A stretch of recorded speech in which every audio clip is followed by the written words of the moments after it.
আসসালামু আলাইকুম, আমার নাম লাইকা। শহীদ মেজর মোসাদ্দেকের সন্তান হচ্ছি।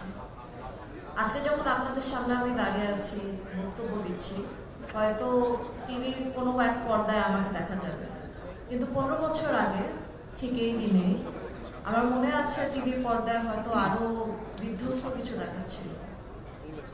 2009 সালের 25 তারিখ আমি আমার বাসায় ছিলাম, আমার বোনের সাথেই ছিলাম, এবং আমার মনে আছে যে আমরা জাস্ট টিভিতে কিছু একটা দেখছিলাম। এমন এক সময় আমার মার একটা কল আসে, উনি ফোনটা পিক করেন এবং উনি ভেঙে পড়েন। মুহূর্তের মধ্যে টিভির পর্দা যখন চেঞ্জ হয়ে যে কোনো একটা নিউজ চ্যানেলে যায়, আমি দেখতে পারি আমার বাবা যে ইউনিফর্ম পরে গর্বিত, যে ইউনিফর্ম পরে আজকে বাসা থেকে উনি গিয়েছেন অ্যাওয়ার্ড নিতে, ওই ঠিক একই ইউনিফর্ম পরা কিছু লোক ছাদে অস্ত্র নিয়ে দাঁড়িয়ে আছে। ঠিক একই ইউনিফর্ম পরা কিছু লোক পিলখানার গেটে দাঁড়িয়ে কোনো একটা বক্তব্য দিচ্ছে। আমি মনে করেছি, তখন 9 বছরে ছিলাম, তো কিছু একটা হবে, বাবা হয়তো ফেরত আসবেন, উনি আমাকে লিটল অ্যাঞ্জেল বলে ডাকবেন, হয়তো এই সেম নাম বলে ডাকবেন, ওনার অ্যাওয়ার্ডটা দেখাবেন এবং হাসি মুখে আমাদের দেখা হবে। কিন্তু যা ফেরত এসেছে was a decomposed body of my father, ungraved from a man's grave, shot 9 times. এটাই the last memory of my father. ঠিক এই মেমোরিটা ধরেই আমি বিগত 15 বছর ধরে আছি।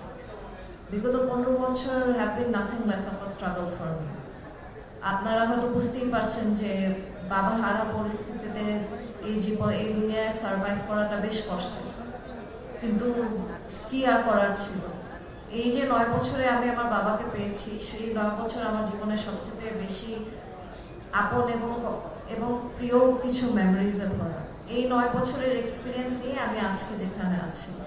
বাসায় যখন ফিরতাম তখন দেখতাম মা কান্না করছে, ভেঙে পড়ছে। উনি আসলে ওনার জীবন সঙ্গীকে হারিয়েছেন। আসলে আপনারা অনেকেই এই 15 বছর ধরে আমাদেরকে জিজ্ঞাসা করেছেন কি পেয়েছি কি না পেয়েছি, কোথায় আছি কোথায় না আছি। আসলে রিয়ালিটিটা এরকম একদমই ছিল না। আমি ছোটবেলায় আর কি মুভিজে দেখতাম যে যখন এরকম কোনো একটা ক্যারেক্টার হয়তো মারা যায়, তখন হয়তো ভালচারের মতো আশেপাশে আপন মানুষজনরাই আর নিজেদের এগেনস্টে চলে আসে। এমন অনেক পরিস্থিতি হয়েছে যেখানে আসলে আমাদের কেউ ছিল না, এবং আমার মার একটা 9 বছরের শিশুর কাছেই কান্না করতে হয়েছে, কারণ তার আর কেউ ছিল না। পাশের রুমে যখন আমার বোনের কাছে দেখতাম ও নিজে কান্না করছে, কারণ ও নিজে ওর মা বা বোনের সামনে এসে ও কান্না করতে পারছে না।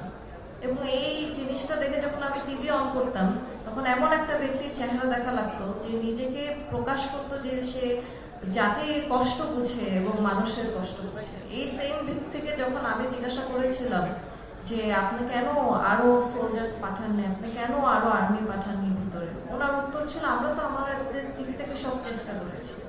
হোয়াট আ জোক, বিকজ এই সেম ব্যক্তির জন্যই আজ জুলাই লাস্ট ইয়ারে আমাদের আরো বেশি মানুষকে আমাদের হারানো লেগেছে।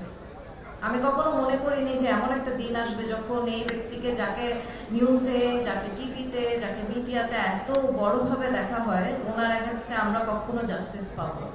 কিন্তু আমি অনেক গ্রেটফুল যে আজকের মতো আমরা একটা দিন দেখতে পাচ্ছি, কারণ আমাদের অনেক আপ্যায়ন একটা ইচ্ছা ছিল যে শহীদ সেনা দিবস আমরা দেখতে পাবো। And for that, thank you to the chief advisor, and most importantly, thank you to the students. Regardless of whatever negative connotation that people may have যে জুলাই রেভলিউশনের জন্য দেশে কি হয়েছে না হয়েছে, প্লিজ মনে রাখবেন আপনাদের জন্যই আমার মতো একজন মানুষ আজকে এখানে দাঁড়াতে পেরেছে, এবং আপনাদের জন্যই আমরা জাস্টিসের অ্যাকসেপ্ট করেছি। Thank you.